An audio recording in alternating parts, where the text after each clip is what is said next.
Hello friends, welcome to पास करो test. पास करो test के आज के वीडियो में हम फिर से रीजनिंग की प्रैक्टिस करेंगे और रीजनिंग में हम करेंगे वर्गीकरण। वर्गीकरण मतलब क्लासिफिकेशन। अब वर्गीकरण यानी कि क्लासिफिकेशन क्या होता है, सबसे पहले हम ये समझेंगे। तो वर्गीकरण हम किसका कर सकते हैं? वर्गीकरण हम अक्षरों का, अंकों का, शब्दों का, वस्तुओं का करेंगे। और किस आधार पर करेंगे?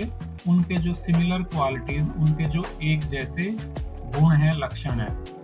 तो चलिए एक बार हम वर्गीकरण की डेफिनेशन पढ़ लेते हैं। वर्गीकरण का अर्थ वर्ग का निर्धारण करना, अर्थात किसी अंक, अक्षर, वस्तु, शब्द को उनके गुण, धर्म, आकार, प्रकार, रूप, रंग, लक्षण एवं अन्य गुणों के आधार पर किसी समूह से अलग करने की क्रिया को वर्गीकरण कहते हैं। यानी कि वो अलग अलग जब बटे हुए तो उनको एक जैसे ग्रुप में अगर हम डालेंगे, जिसमें उसी गुण की दूसरी चीजें, दूसरे अक्षर, दूसरे शब्द होंगे, तो हम उसका वर्गीकरण करेंगे।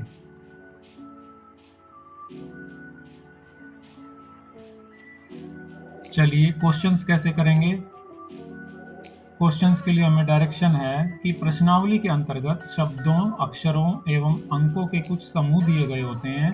उस समूह में से किसी ऐसे शब्द, अक्षर एवं अंक को चुनना होता है जो अन्य सभी दिए गए शब्द, अक्षर, वस्तु एवं अंक से भिन्न होता है। एक एग्जाम्पल के द्वारा हम इसको अच्छे से समझेंगे। वर्गीकरण के अंतर्गत निम्न प्रकार के प्रश्न अक्सर पूछे जाते हैं: शब्दों का वर्गीकरण, अक्षर या अक्षर समूहों का वर्गीकरण या संख्याओं का वर्गीकरण।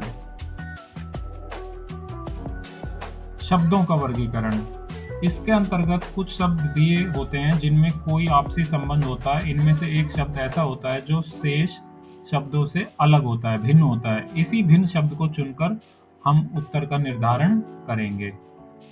उदाहरण के लिए ये देखिए, यहाँ पर 4 ज्यामितीय आकृतियों के नाम दिए गए हैं: वर्ग, वृत्त, गोला और त्रिभुज। अब इनमें से कौन अलग है? हमें पता है कि वर्ग, वृत्त और त्रिभुज ये द्विआयामी यानी कि 2 डायमेंशनल वस्तुएं या ज्यामितीय आकृतियां हैं। ये त्रिभुज हो गया हमारा। ये हमारा, मैं कितना अच्छा बना पाऊंगा वृत्त वो तो मुझे नहीं पता। ये हमारा वृत्त की मैंने आकृति बनाने की कोशिश की है। वर्ग, वर्ग जिसकी चारों भुजाएं आपस में बराबर होती हैं। ये हमारा वर्ग का उदाहरण हो गया। लेकिन गोला,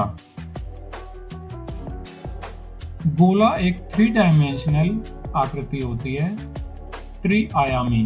बाकी हैं 2 आयामी। तो गोला जो है वो इन बाकी 3 से अलग है, ये इस समूह का हिस्सा नहीं हो सकता। तो हमारा जो ऑप्शन सी है वो इस प्रश्न का उत्तर होगा। और उदाहरण देखते हैं, चलिए।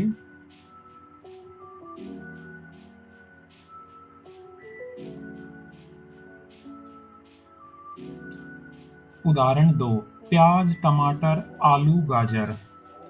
ये सभी हम खाते हैं, इनकी सब्जियां बनती हैं। तो लेकिन फिर भी इन चारों में से कोई एक है जो बाकी 3 से अलग है। अब हमें वो अलग को छांटना है। हमें पता है कि प्याज, आलू और गाजर ये जमीन के अंदर उगते हैं, जबकि टमाटर जो है वो जमीन से ऊपर, धरती से ऊपर लगता है। पौधे का ये भाग टमाटर जो है वो जमीन से ऊपर लगता है। तो टमाटर जो है वो बाकी 3 से अलग है। तो इस प्रश्न का सही उत्तर होगा ऑप्शन बी, यानी कि टमाटर।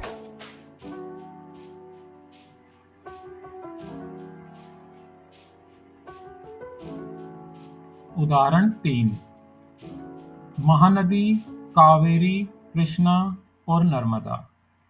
ये 4 नदियों के नाम दिए गए हैं।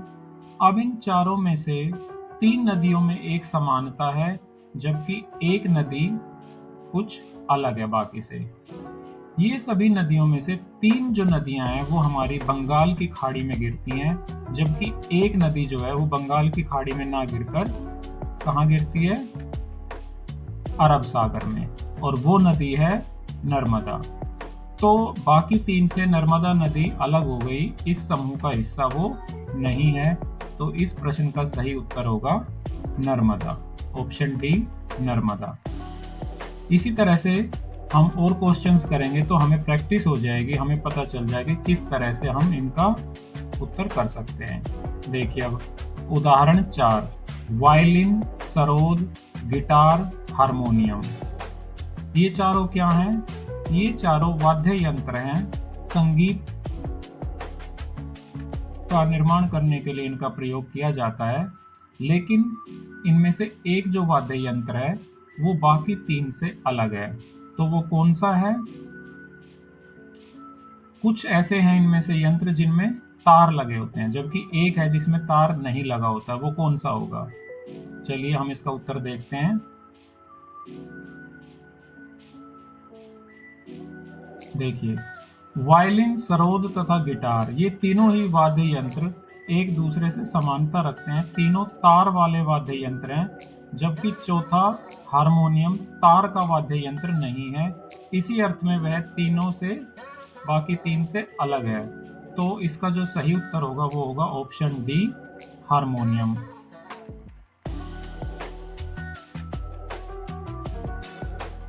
उदाहरण 5 देखते हैं।